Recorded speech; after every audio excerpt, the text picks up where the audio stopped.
So I just finished playing Secrets of the Obscure, the 4th expansion for Guild Wars 2. It's all about wizards. It's all about sky scales. It's all about... Wait, what are you doing in my video? Huh?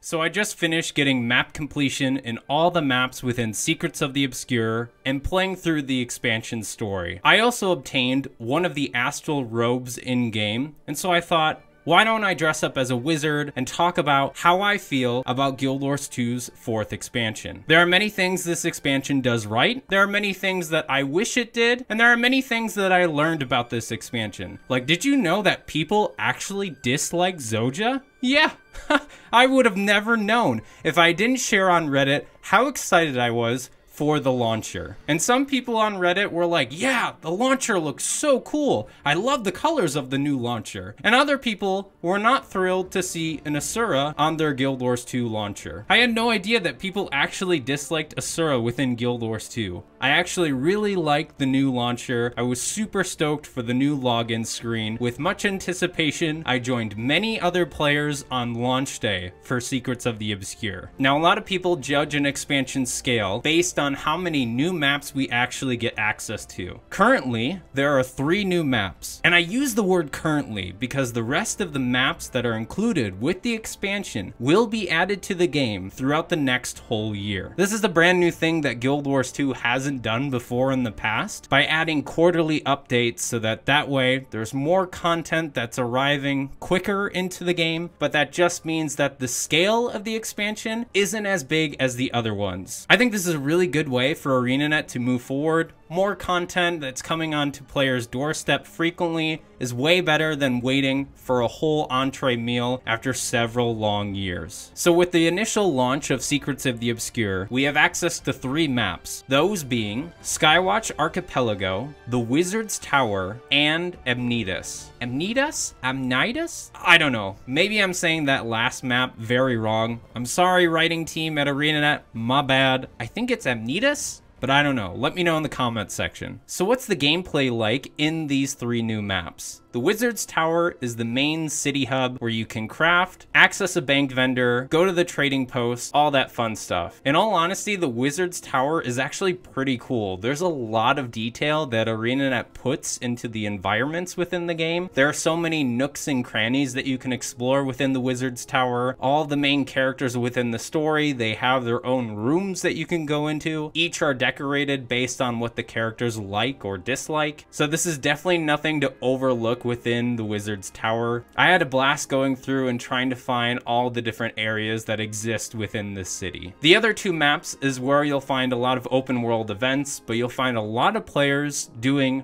the Rift Encounters. Rift Encounters are essentially trying to find these areas within the game where there's a portal that opens up and you have to defeat the demons, aka the Kryptis. Now, the team at ArenaNet did a fantastic job at designing these demons.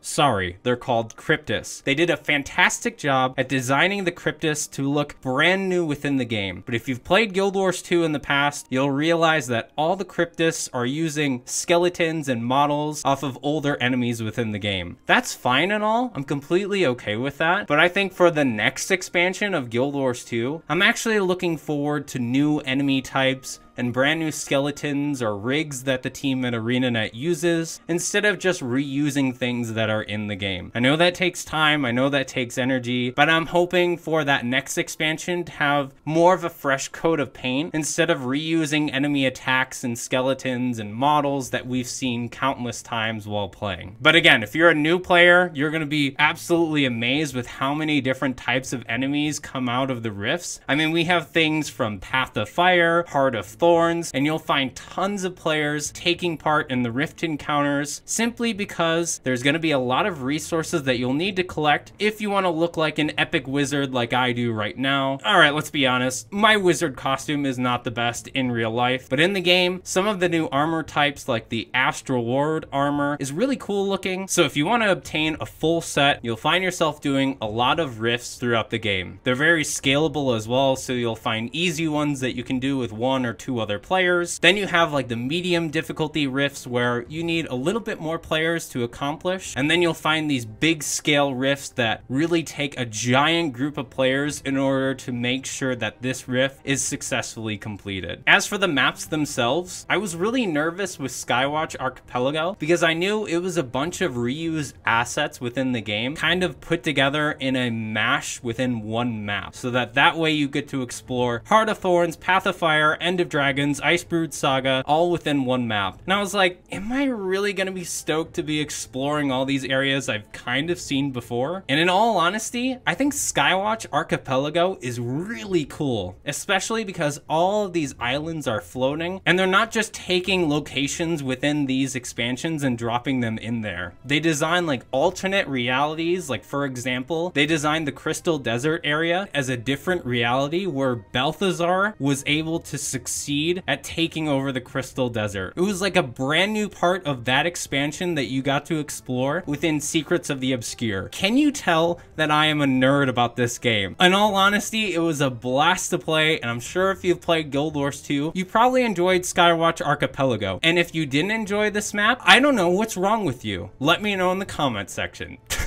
As for the last map, Amnytas, you have different bastions or wizard towers that you can explore within one map. In the center of the whole map, you have this giant tower where the big meta exists, where you get to take on a giant looking demon that looks like it came out of like Stranger Things or something like that. It's a fun meta, especially when you have this one part where you have to hop on the sky scales and breathe fire at these tentacles that are coming from the tower. And then you kind of end it with this, I'm gonna explain it like it's a Guitar Hero type game where the main NPC says, please click on the color yellow on your skill bar. And then you see all the other players clicking on that one ability. And you know that one guy who didn't click on the right ability because he's doing a different casting animation. So don't be that one guy. Make sure you pay attention to what the NPC is saying so that way you don't stand out like a wacky wizard in front of everyone else. The masteries for Secrets of the Obscure, they're okay, I guess. Like, there's nothing that I'm like over the moon about, but it is fun to kind of get new masteries to train up. It's always awesome to see them add new features into mounts such as the sky scale. I think that kind of mastery line is very fun, but I do see a lot of these mastery lines within Secrets of the Obscure is kind of niche in some elements. Like, I'm not like super thrilled that I locked emotional control, but some of these mastery lines are not the most exciting outside of the sky scale in my opinion. However, if you're chasing specific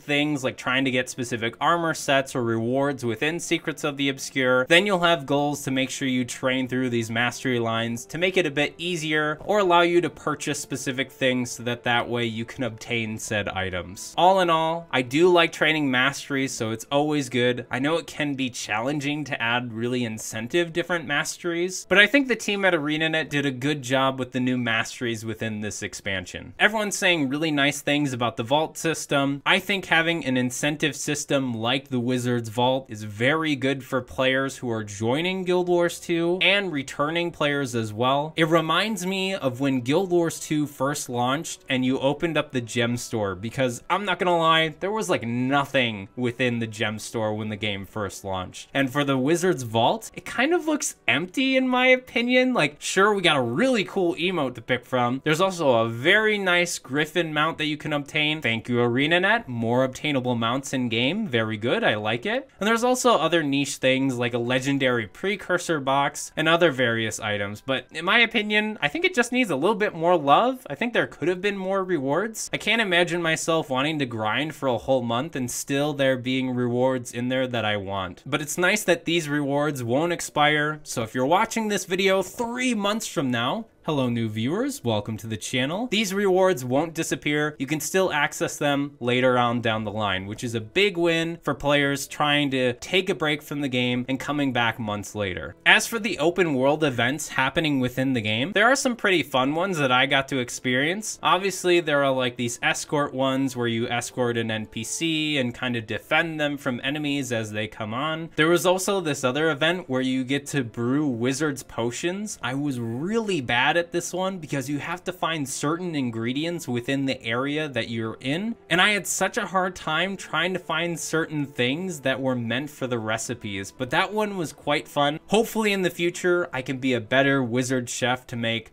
pristine potions for y'all to stay hydrated with. But of course, I wasn't able to explore all the open world events. I think this is something that you're gonna have to take your time and be at the right place at the right time. But I do recommend doing the last map's open world big meta event. Obviously, the big Kryptis design is very new to see for the world boss. And if you win, there's this really neat cutscene at the end where the golem ends up doing this cheesy little like pose. And I do like that kind of touch that ArenaNet puts for these open world metas. How's the story for Guild Wars 2 Secrets of the Obscure? We get to jump into the Wizard's Tower. What is going on up in the sky where we've never been able to explore? Well, I won't spoil the story entirely, but I will say that it was enjoyable to go through. I can tell with some of the storylines for Guild Wars 2, like the first 3/4 of it is super good. It's really fun. I have a great time going through. And then typically the last quarter of it is, I don't know, it's not as exciting in my opinion. Maybe this is just because Secrets of the Obscure isn't completely over. There will be more story that is added throughout the quarterly releases. But for the time being, I think it was like an 8.5 or an 8.3 out of 10. I'm very sad that one character passed away within the story. I won't say spoilers, but I had a really fun time seeing Zojja again. I think she really deserves the spotlight within this expansion. It's been so long since we've seen Zojja. Felicia Day does an amazing job voicing her. She has many different moody moments where she's getting overwhelmed and can't believe in herself, and it's up to the commander or the Wayfinder to kind of be there for her and support her throughout this expansion. There are also some pretty cool other characters. Obviously, we have Isgarin, who is the wizard of the Wizard's Tower, but we also have other characters. For example, I love the combination of a Skrit and a Char, Richik and Gladium. Gladium doesn't speak at all. The only reason that she can kind of communicate is through gestures. I think having a mute character for the game is so cool for representation, and this combo of the Skrit kind of stating what Gladium is saying, I think this duo is very fun, and I can't wait to see them in more quarterly patches. Also, we have a dwarf that isn't made of stone. It's so cool to actually have Lear, and his personalities are kind of split up at first. That's a really cool side of this character. But all the other characters, like, yeah, they exist. I don't know, I wasn't like super fond of the other ones. Maybe I just need more time to spend with them during the open world events to make sure I can kind of make a connection with these characters. The only thing that I did notice is Zizzle, the frog creature that, of course, ArenaNet hasn't added talking animations for, so when the frog talks, it's just standing there like this. You barely scuffed that perfect skin. But there's words coming out of his mouth, which is weird, but okay, it is what it is. This frog is the same voice actor who voices Boomy in Avatar: The Last Airbender, which I thought was pretty cool. We also have to talk about that one demon that's always speaking in our ear throughout the expansion, Pathos. I was really surprised with how she looked, and I was like, is this a new custom model? No, ArenaNet just used a female Sylvari for Pathos, but all the other characters, I don't know, nothing really stood out from me. One of them is the same voice as Lord Farron, which I thought was funny. But if you're looking for me to do a tier list of all the characters of how I really feel a couple weeks from now, I'd be happy to do so on my Twitch channel. Shameless plug right there. Make sure you go follow. Let's go ahead and talk about the next section. What I wished this expansion would have had at launch. Now, I know there's a lot of things that are going to be coming within quarterly updates. I'm a bit bummed that we don't have access to new weapons to play around with. Sure, it's fun. We can use any of the elite specialization weapons with any elite spec that we are choosing for our characters, but it'd be so cool to run around as a thief with an axe. I think just showing the weapon skills and what they're gonna do, even though they'll be releasing in February 2024, would be so cool to know up front. Then you have a motive to be like, hey, I can't wait for this new weapon to come out for my profession. I'm gonna go ahead and start creating a brand new legendary weapon so that way when this weapon is usable for my profession, I'll have a cool legendary to use while doing so. I don't know. I just gotta wait to see if the Axe for Thief can do condition damage. And then maybe I'll jump into making a legendary weapon. We'll see. I also wish this expansion had a little bit more love for PvP and world versus world. I don't see anything in the timeline for the quarterly patches to add content to these game modes, but how cool would it be to have a world versus world map that kind of looked like Amnytas? You had all these different wizards towers within there. Of course, the PvP community is also desperate for new maps and game modes to try out. I think just even having the similar game mode that the ranked community is always used to playing, the capture the points, just make a brand new map. Maybe this can happen in the future.